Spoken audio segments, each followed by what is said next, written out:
Avec les moyens technologiques d'aujourd'hui, les informations, vraies ou fausses, circulent plus vite que l'éclair.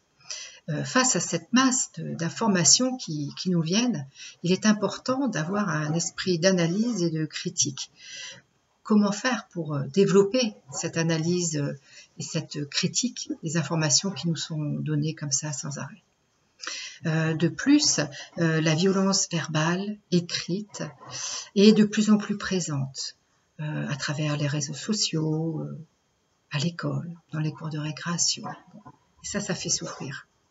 C'est pourquoi c'est important de développer le vivre ensemble.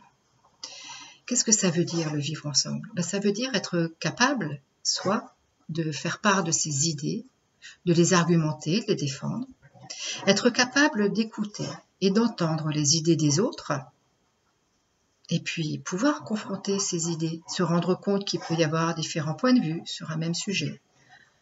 Peut-être qu'on changera d'avis, peut-être simplement on gardera les mêmes avis chacun, mais au moins on en aura débattu.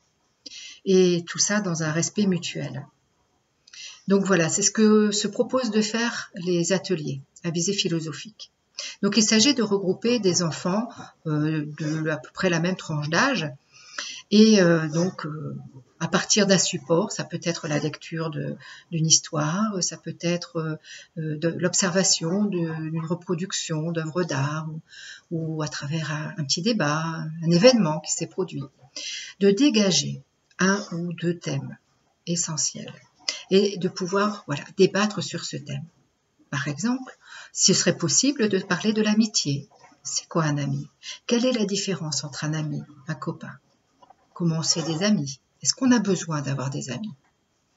Ça peut être sur le bonheur. C'est quoi le bonheur?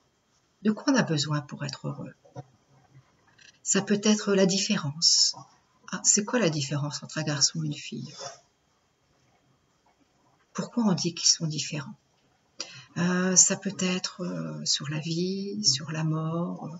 Voilà, plein de thèmes sont possibles. Tout dépend de ce qui intéresse les enfants, de ce qu'ils amènent, et puis également de ce que moi je peux proposer comme thème.